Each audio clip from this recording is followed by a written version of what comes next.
Okay, let's dive right into this explainer. Today, we're doing something pretty intense. We are conducting a clinical forensic breakdown of a severely shattered mental state. Our subject? Homelander. Specifically, we're zeroing in on the events of Season 5, Episode 3, and analyzing exactly how a being with literally limitless physical power can experience a complete and total psychological collapse. We're going to track this guy's progression from his baseline fragility all the way to a terrifying, world-ending delusion. Here is the case file we'll be looking at today. 1. Case file, Homelander's breakdown. 2. Defiance, losing control of Ryan. 3. The break, Madelyn returns. 4. Delusion, a dangerous divine complex. And finally, 5. Prognosis, the final reckoning. Let's trace our subject's descent into madness. Section 1. Case file, Homelander's breakdown, examining the triggers. So, to really understand this collapse, we first have to recognize that our subject's mind is already incredibly fragile. He absolutely demands constant adoration just to function. To get clinical for a second, we need to talk about megalomania. It's a delusional mental illness marked by feelings of personal omnipotence and grandeur, and it's actually often triggered as a defense mechanism against severe insecurity.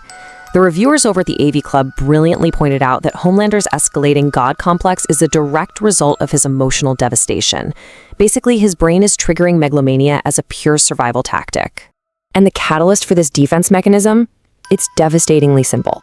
Listen to this exact phrasing from his biological father, Soldier Boy. He tells him, "Just the softest, wettest boy.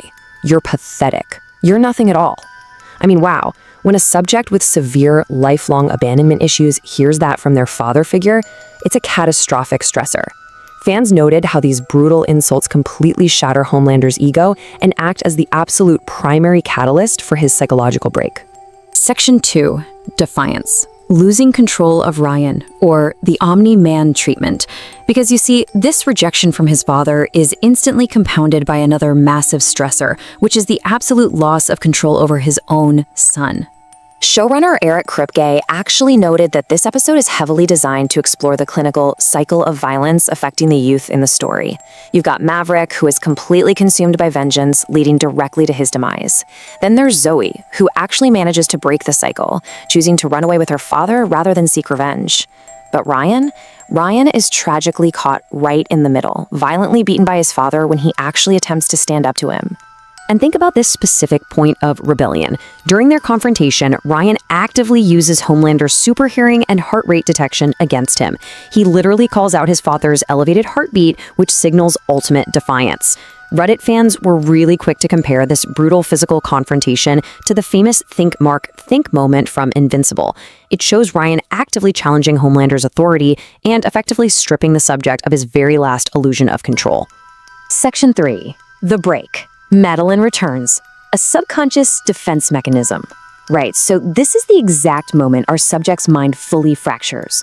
Unable to process the overwhelming rejection from both his father and his son, Homelander's brain deploys a deeply bizarre, yet clinically fascinating coping mechanism just to shield his ego.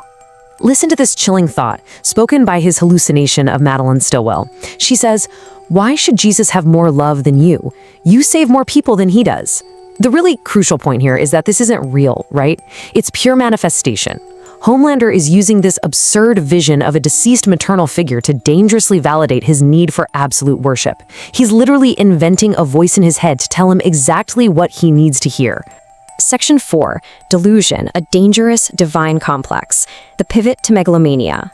Now we observe the terrifying consequences of that hallucination, where our subject completely abandons any remaining shred of human rationality. Consider the stark contrast in his mental states right now. On one hand, you have his fragile human state, which is a state of deep insecurity that's been utterly destroyed by Soldier Boy and Ryan. To survive that psychological pain, he pivots sharply to his perceived divine state. Fueled by his hallucinatory vision and a new pursuit of true immortality, he decides that his human emotions are just a weakness. He must become a god.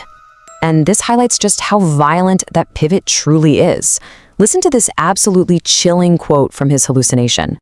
"Baptize the unfaithful in their own blood. Rid the world of the wicked." This exposes the subject's incredibly rapid mental swing. I mean, he goes from a pathetic man desperately seeking love to a divine dictator actively preparing for a blood-soaked purge of non-believers. Let's map out this clinical escalation. Decades ago, deep abandonment issues take root in a Vought lab. Then, in the present day, he experiences extreme, traumatic rejection by Soldier Boy. That massive stressor triggers the hallucination event, where his mind invents Stillwell just to cope with the pain, which leads us to his current state. The subject now genuinely believes he is a divine, immortal soup Jesus. The disconnect from reality is total. Section 5. Prognosis. The final reckoning. Armageddon is approaching. Entering the final phase of this forensic case study, we have to evaluate the subject's immediate threat level as the series hurtles towards its climax. So, consider the number 10. What does it mean? It represents the original V1 formula that Homelander is now desperately hunting. According to the source material, this highly unstable formula is 10 times more potent than modern compound V.